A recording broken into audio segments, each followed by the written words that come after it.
थांबा. जर तुम्हाला वाटत असेल की महिलांच्या शरीराविषयी आणि त्यांच्या सुखाविषयी तुम्हाला सगळं काही माहिती आहे, तर हा व्हिडिओ तुमचा हा गैरसमज कायमचा दूर करणार आहे. आज आपण अशा एका गुपितावर पडदा उठवणार आहोत, ज्याबद्दल बोलण्याचं धाडस सहसा कोणी करत नाही, पण जाणून घेण्याची इच्छा प्रत्येकाला असते.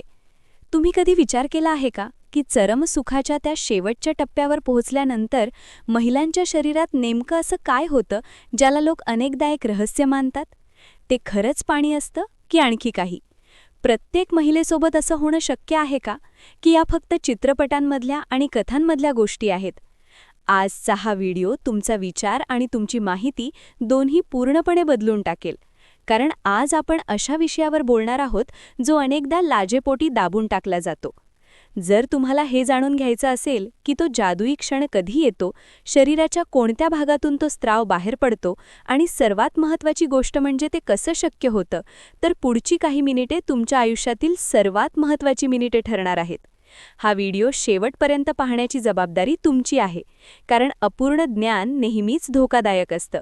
आणि आज मी तुम्हाला ते सांगणार आहे जे क्वचितच एखाद्या डॉक्टरने इतक्या मोकळेपणाने आणि सोप्या शब्दांत तुम्हाला समजावून सांगितलं असेल.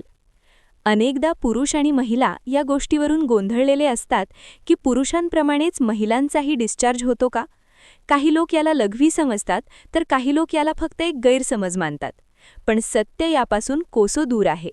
हे समजून घेण्यासाठी आपल्याला महिलांच्या शरीराच्या त्या सखोल रचनेत जावं लागेल, ज्याला वैद्यकीय भाषेत फिमेल इजॅक्युलेशन किंवा सामान्य भाषेत स्क्वर्टिंग म्हटलं जातं.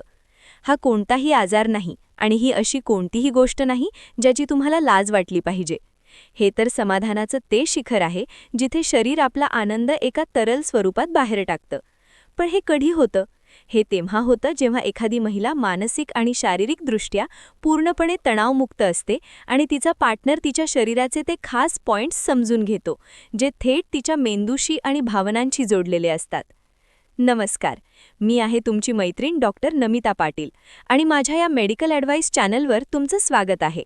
आज आपण कोणत्याही संकोचाशिवाय त्या चरमसुखाबद्दल बोलत आहोत, जे प्रत्येक महिलेला अनुभवायचं असतं, पण खूप कमी लोक तिथपर्यंत पोहोचू शकतात. जर तुम्ही अजूनही आपल्या या चॅनलला सबस्क्राईब केलं नसेल तर आत्ताच करा, कारण इथे तुम्हाला मिळते अगदी अचूक आणि योग्य माहिती, तीही अत्यंत सोप्या आणि थेट शब्दांत. आता आपण बोलूया की हे पाणी नेमकं कुठून येतं. बऱ्याच लोकांना वाटतं की हे लघवीच्या नळीतून येतं आणि तांत्रिकदृष्ट्या ते बऱ्याच अंशी बरोबरही आहेत, पण ही लघवी नसते. महिलांच्या शरीरात स्केन्स ग्लँड्स नावाच्या ग्रंथी असतात, ज्यांना अनेकदा फिमेल प्रोस्टेट देखील म्हटलं जातं. या ग्रंथी मूत्रमार्गाच्या म्हणजेच युरेथ्राच्या जवळ स्थित असतात. जेव्हा एखादी महिला खूप जास्त उत्तेजित होते, तेव्हा या ग्रंथींमध्ये एक विशिष्ट प्रकारचा द्रव पदार्थ जमा होऊ लागतो. जेव्हा ही उत्तेजना तिच्या सर्वोच्च शिखरावर पोहोचते, तेव्हा शरीराचे स्नायू वेगाने आकुंचन पावतात आणि तोच द्रव बाहेरच्या दिशेने फेकला जातो. हा द्रव रंगहीन आणि गंधहीन असतो, जो साध्या लघवीपेक्षा पूर्णपणे वेगळा असतो. आता सर्वात मोठा प्रश्न म्हणजे हे कधी होतं? शारीरिक संबंध ठेवताना प्रत्येक वेळीच हे घडत नाही. यासाठी महिलेचं अत्यंत उत्तेजित होणं आणि योग्य स्पॉटचं उद्दीपन होणं गरजेचं आहे. बहुतांश प्रकरणांमध्ये हे तेव्हा होतं जेव्हा जी स्पॉटवर योग्य पद्धतीने दबाव पडतो. जी स्पॉट योनीच्या आत पुढच्या भिंतीवर साधारणतः 2 ते 3 इंच आतल्या बाजूला असतो. जेव्हा या ठिकाणी एका विशिष्ट लयीत आणि दबावाने स्पर्श केला जातो, तेव्हा महिलेला एक वेगळ्याच प्रकारची शिरशिरी जाणवते. सुरुवातीला तिला असं वाटू शकतं की तिला लघवीला आलीये, आणि इथेच सर्वात मोठी चूक होते. लाजेपोटी अनेक महिला स्वतःला रोखून धरतात आणि त्या आनंदाला बाहेर येऊ देत नाहीत. जर तुम्ही त्यावेळी थांबलात तर तुम्ही तो जादुई अनुभव कधीच घेऊ शकणार नाही. तुम्हाला त्यावेळी स्वतःला थांबवायचं नाहीये, तर शरीराला पूर्णपणे सैल सोडायचं आहे. हे कसं बाहेर येतं? यासाठी तंत्र आणि संयम या दोन्हींची गरज आहे. फक्त शारीरिक घर्षण पुरेसं नसतं.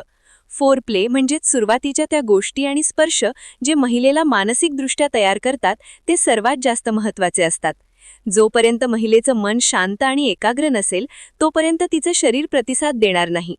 पार्टनरने हे लक्षात ठेवलं पाहिजे की आपल्या बोटांचा किंवा योग्य पोझिशन्सचा वापर करून जी स्पॉटवर हळूहळू पण सलग दबाव बनवावा लागतो. याला कम हिअर मोशन म्हटलं जातं. जसं की तुम्ही बोटाने कोणाला तरी आपल्याकडे बोलावताय आहात. जेव्हा हा दबाव वाढतो तेव्हा महिलेच्या ओटीपोटातील भागातील स्नायू आकुंचन पावायला लागतात आणि एक वेळ अशी येते जेव्हा शरीर तो दबाव आणखी सहन करू शकत नाही आणि तो द्रव फवाऱ्याच्या रूपात किंवा हळूहळू बाहेर पडतो.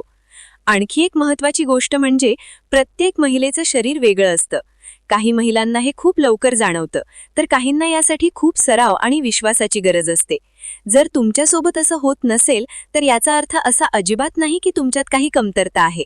ही फक्त एक शारीरिक प्रतिक्रिया आहे जी योग्य वातावरण आणि योग्य तंत्र मिळाल्यावरच होते. बऱ्याच वेळा ताणतणाव, थकवा किंवा मनात सुरू असलेले विचार या प्रक्रियेला थांबवतात. म्हणूनच जर तुम्हाला हे सुख मिळवायचं असेल तर सर्वात आधी आपल्या पार्टनरसोबत मनमोकळेपणाने बोला. त्यांना सांगा की तुम्हाला कुठे आणि कसा स्पर्श आवडतो. लाजेला बेडरूमच्या बाहेर ठेवणं हीच चरमसुखाची पहिली पायरी आहे. शेवटी मी एवढंच सांगेन की समाधान ही केवळ शारीरिक क्रिया नाहीये, तर हा एक भावनिक दुवा आहे. जेव्हा तुम्ही स्वतःच्या शरीरावर प्रेम करता आणि त्याला समजून घेता तेव्हाच तुम्ही या खोलीपर्यंत पोहोचू शकता. ते पाणी बाहेर पडणं हा फक्त एक संकेत आहे की तुमचं शरीर पूर्णपणे समाधानी आहे आणि तुम्ही आनंदाच्या त्या स्तराला स्पर्श केला आहे जिथे जगातल्या बाकी सगळ्या गोष्टी फिक्या वाटतात. लक्षात ठेवा, माहिती म्हणजेच बचाव आहे आणि योग्य माहितीच सुखाचा मार्ग आहे. मला आशा आहे की आजचा हा व्हिडिओ तुम्हाला नक्कीच आवडला असेल आणि तुमच्या मनातल्या अनेक शंका दूर झाल्या असतील. तुम्हाला असं वाटतं का की मी जी-स्पॉट कसा ओळखावा या तंत्रावर एक वेगळा सविस्तर व्हिडिओ बनवावा? जर हो तर खाली कमेंटमध्ये येस नक्की लिहा. हा व्हिडिओ तुमच्या त्या मित्रमैत्रिणींसोबत शेअर करा ज्यांना या योग्य माहितीची गरज आहे. स्वतःची काळजी घ्या, निरोगी रहा आणि आनंदी रहा. भेटूया पुढच्या व्हिडिओमध्ये अशाच एका महत्त्वाच्या माहितीसोबत.